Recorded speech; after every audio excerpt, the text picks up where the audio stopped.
Thanks, Christoph. Good afternoon, everyone.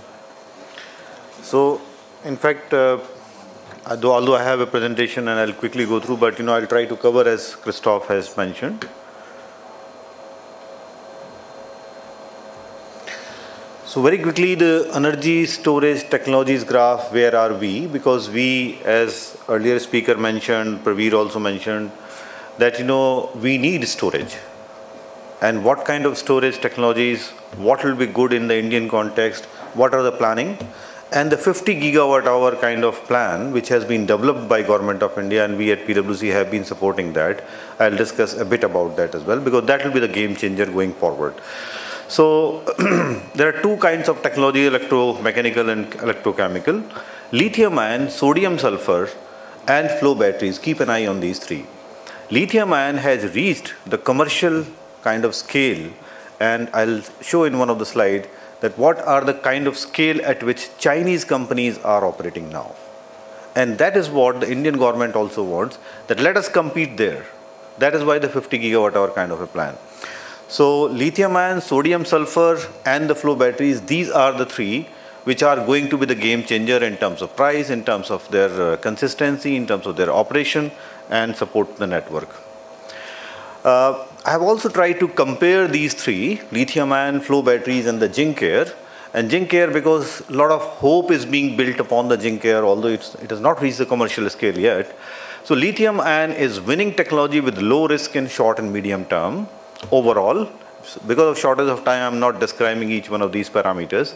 But according to the time scale 2020, this is a clear winner as compared to others. 2022, leading technology with lower cost and better technical performance, that's what we estimate. Whereas the flow battery bankability will be the main challenge. And by 2030, we are expecting that lithium ion will be the main technology with new emerging chemistries, which could be lithium air or solid state EC. I'll draw an analogy here. In 2008-2009, solar PV and solar thermal, they were competing with each other. And people were saying that solar thermal is one of the best technologies for large-scale power generation. A lot of research, R&D, and the money went into solar PV, and we know what is happening now. The same thing, the similar thing is happening with lithium ion. Mark my words, 4 years down the line, everything will be dependent on lithium ion. There will be very few applications where the technological applications will happen, but a lot of research, large-scale economics, and aggregator model is bringing down the cost. I also have a slide on the cost. So, and you see here, from 2010, what has happened in the last 6-7 years? Lithium ion CAGR has been 90%. I'm not propagating lithium ion here, but this is what is happening. This is something which is happening on the ground.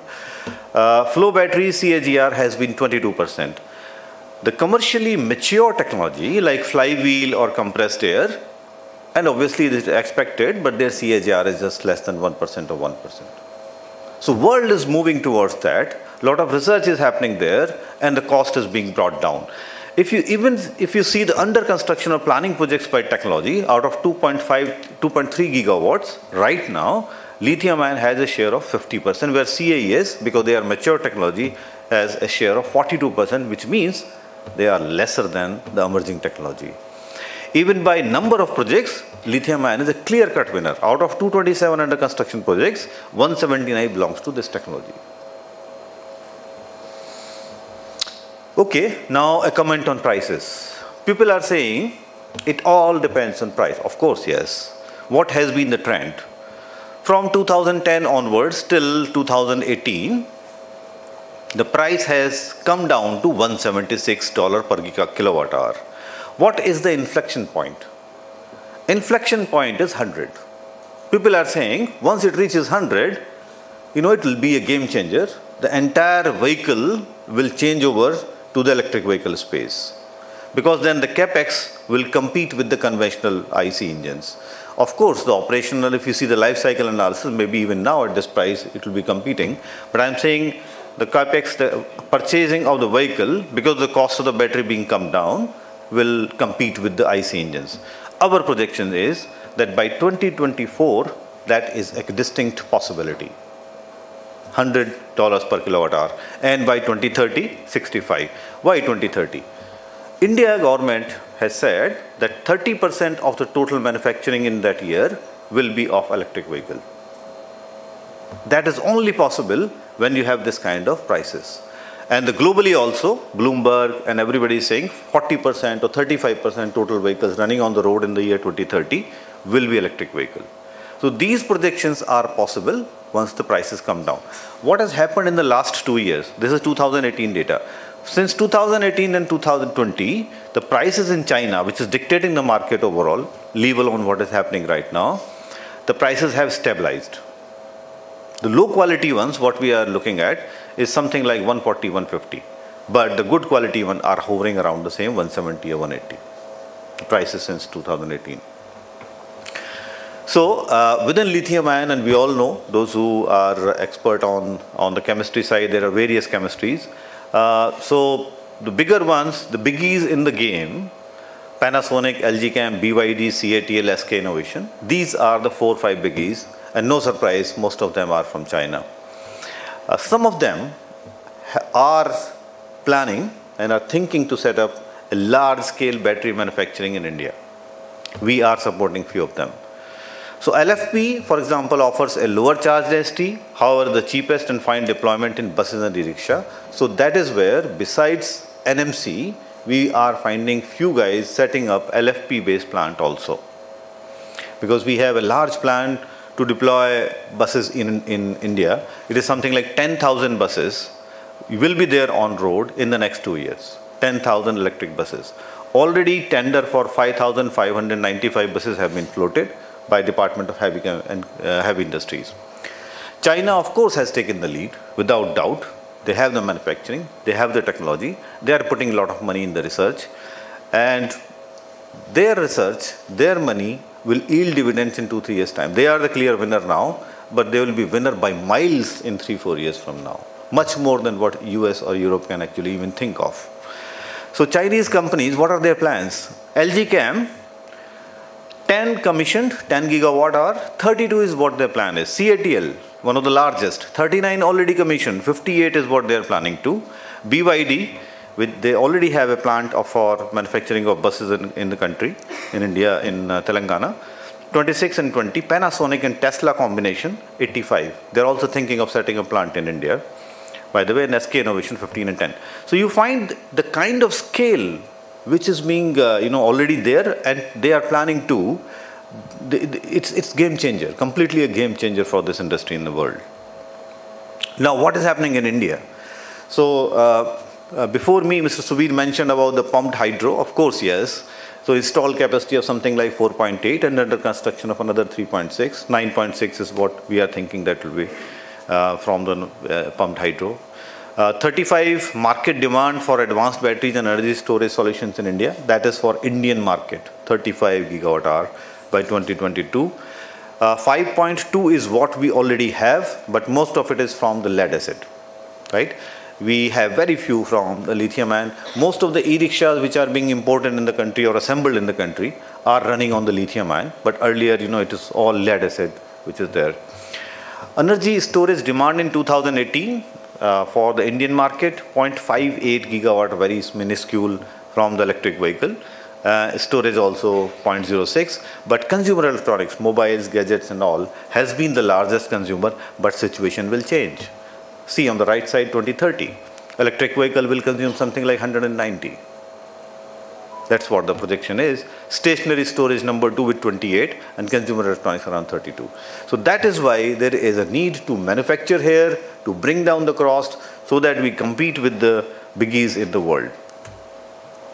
These are some of the drivers we all know, so I have put it together because of shortage of time. I will not go into each one of them, but increasing demand in impetus with the grid side intervention at T&D level, volume demand aggregation basis on the electric mobility side, and the appliances are, of course, the 3 clear-cut segments.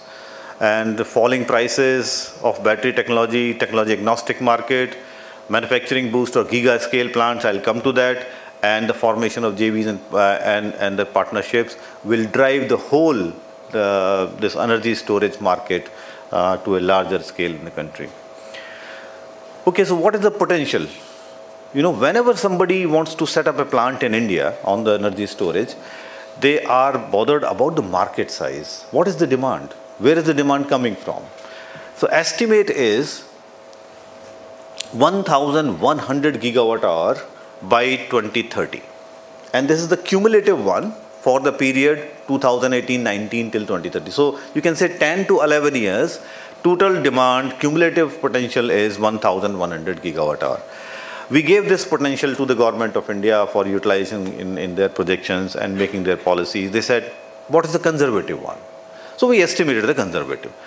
The most conservative estimate itself is 609 gigawatt hour in this period. And where it is coming from? The largest one is coming from the electric vehicle. Mobility, e-mobility. And the second is, of course, the storage. Third is the appliances. So we have these numbers, different number, different projections. But believe me, these were the numbers given to all the biggies manufacturing plants who wants to, manufacturers who wants to set up the manufacturing plants in India. And then they have decided that, yes, these numbers are reliable. Let's try to set this up. Sure. So these are the key policy enablers. For Government of India has come out with a subsidy of $1.5 billion for promoting this in India. This is called FAME 2 policy. Government itself is floating tenders. Giga-scale battery manufacturing plants are being set up, and battery waste management rules draft of 2020 is in the place by the government. Now, it's not just what we say, it is happening on the ground. Before me, Mr. Subir mentioned about it. So a journey from 2017 onwards, PGCIL first plant into 500 kilowatt in Puducherry. Then the Tata Power, Mr. Subir is just left, but AES Tata Power 10 megawatt hour BES plant was set up.